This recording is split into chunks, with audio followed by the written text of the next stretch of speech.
বছর ৮ আগে বন্যায় ভেঙে পড়ে রাস্তা। তারপর থেকেই ওই ধসে পড়া রাস্তা দিয়েই যাতায়াত করে চলেছে গ্রামবাসীরা। বেহাল সেই রাস্তা মেরামতের দাবিতে শনিবার বিক্ষোভে সামিল হলো গ্রামবাসীরা। ঘটনাকে ঘিরে উত্তেজনা মালদার হরিশ্চন্দ্রপুর ২ নম্বর ব্লকের ইসলামপুর পঞ্চায়েতের চাঁদপুর গ্রামে। ফুলহর নদী সংলগ্ন বন্যা কবলিত এলাকা এই চাঁদপুর।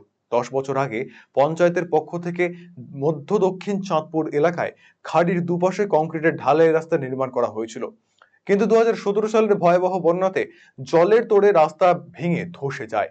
তারপর থেকে গ্রামে নেই কোনো রাস্তা, গ্রামে ঢুকতে পারে না অ্যাম্বুলেন্স। রাস্তার জন্য বিভিন্ন জায়গায় দরবার করা হলেও সমস্যার সুরাহা হয়নি। সে কারণে এদিন রাস্তার দাবিতে বিক্ষোভে সামিল হয় এলাকাবাসীরা। দ্রুত রাস্তা না হলে বৃহত্তর আন্দোলনের হুঁশিয়ারি দিয়েছে তারা। আমাদের চাঁদপুর মধ্যপাড়া দক্ষিণ পাড়া দুই পাড়ার কোনো রাস্তা নাই। আমরা এর আগে বিগত মন্ত্রী সাহেবের কাছে আবেদন জানিয়েছিলাম, আমাদের কোনো কাজ করেনি। বিডিওকে জানালাম, কোনো কাজ করলো না। আমরা এভাবে যদি আমাদের চলতে থাকে, তো আমাদের ছেলে মেয়ের বিয়ে শাদী আছে, অসুখ বিসুখ আছে, আমরা কি করে এখানে এই পরিবেশটা বাস করব? আমরা অ্যাম্বুলেন্সের সুবিধা পর্যন্ত পাই না।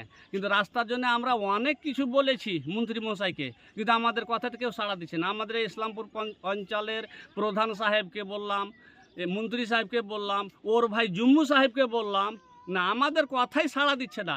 এরপরে যদি আমাদের রাস্তাঘাটের জন্য কোনো বিকল্প ব্যবস্থা না করে মন্ত্রী মশাই, তাহলে আমরা ভোট বয়কট করতে বাধ্যতা হব।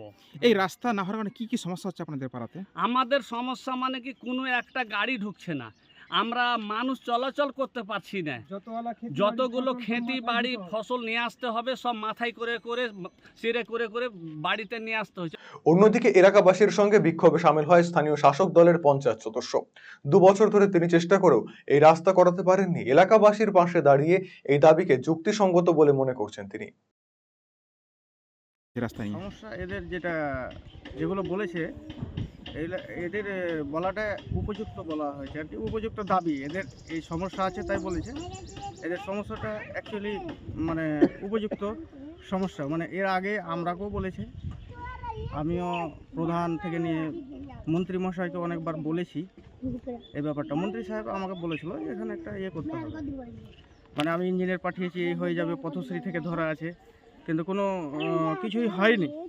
বিগত 2 বছর ধরেই বলছি।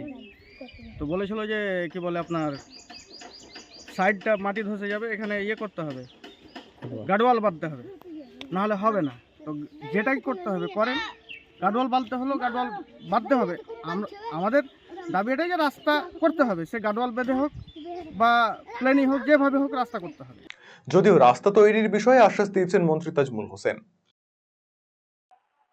দেখছি ওটা রাস্তা তো মনে করো যে আছে, ওদের দাবি আছে, ঠিকই আছে, আমরা দেখছি, করার চেষ্টা করব। ওই গ্রামে অ্যাম্বুলেন্সে ঢুকতে পারছে না, পারছে না, মানে দেখছি। বিক্ষোভ দেখিয়েছে। ঠিক আছে, আমরা দেখছি, ওটা করার চেষ্টা করছি।